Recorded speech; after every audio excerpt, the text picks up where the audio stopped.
Hi, I'm Pradeep. This is Michael, Alex, Julie, and G. And our project is on the impact of vocal effort on speech. So voice recognition systems are increasingly playing a role in today's technology. We can see this in Apple's Siri, Cortana, Amazon Alexa, and many other such applications. So one issue that we see in such systems right now is that the data that they're built off of does not include a variation in vocal effort.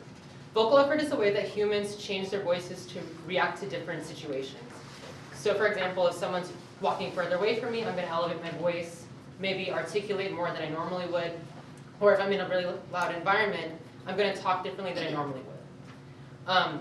So if I'm trying to communicate to a voice recognition system and unintentionally induce vocal effort, it won't work as well as it would because the data that's built off of doesn't account for this variability.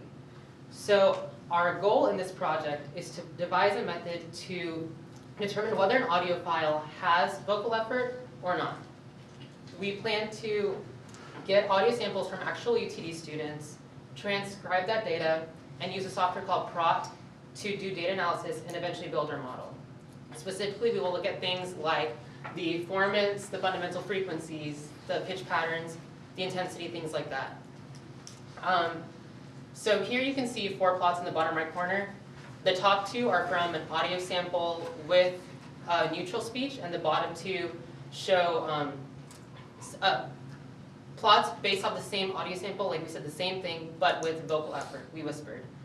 The left graphs show the spectrogram, the right graphs show the intensity distribution. So some differences that we saw were that the spectrogram with vocal effort doesn't have any frequencies in the 0 to 1,000 hertz range. However, in the neutral speech spectrogram, it's pretty rich in those frequencies from 0 to 1,000 hertz. So we're losing information. Additionally, when we have intensity, or when we look at the intensity, the vocal effort plot is significantly lower, which you would expect when someone is whispering versus when they're exhibiting normal speech. So these are some of the observations that we've made so far.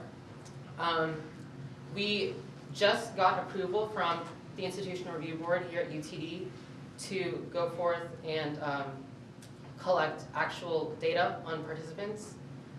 So that's what we will be doing next semester. And yeah, we hope that our model will be able to correctly predict with 50% accuracy whether an audio sample has vocal effort or not. That's our performance metric. Yeah, and hopefully this will contribute to future voice recognition systems in the future. Any questions? So you're not So you're not analyzing the data, something else is? No, we are. How do you analyze the data? Well, we're basically trying to see the differences, like between data with vocal effort and without vocal effort, just basically see the characteristics that are different. So you're just subtracting 2 signals? Yes. So what I'm getting at is what is the model? Like what is the... Well, that's what we're trying to get right now. We're trying to get the data. We don't really know what we're looking for at the moment. We're just having a list of things that we could potentially consider for our model. So it's basically, as I get madder and madder at Siri when it's not doing what it needs to do, certain frequencies come up, go higher, and you're saying that if they tend to go higher instead of lower, when you're upset, then maybe your voice recognition needs to be trending toward the high end instead of the low end, so that if somebody gets irritated with it, it'll still recognize the voice. Is that kind of what you're doing?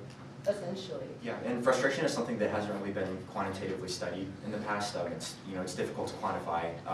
Something we might do is have a third party maybe analyze samples and determine on a 1 to 5 scale how frustrated someone seems. So the Lombard effect actually is when there's vocal effort increased in the presence of noise, contaminating noise. So if you're on a highway driving, you might speak a little louder.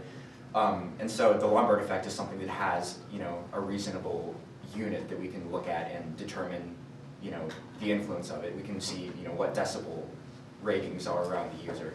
But, with frustration, we're kind of diving into a new area that hasn't really been quantitatively studied. And so that's kind of one of the difficulties of our project is how do we wrap ourselves around this, So this it kind can of still, abstract concept. it can still understand you when you get mad at it. Yeah. It's really interesting, actually. Do you have some way to either control or discern for, accent, language? English may have one tonal method that others don't. Right now, we want to focus on English native speakers, because that, of course, would bring in other variables into our experiment, and those things we need to be accounted for. So to just look towards the frustration aspect of it, we want to stick with English native speakers. And we're looking about half male, half female, 30 to 100 participants.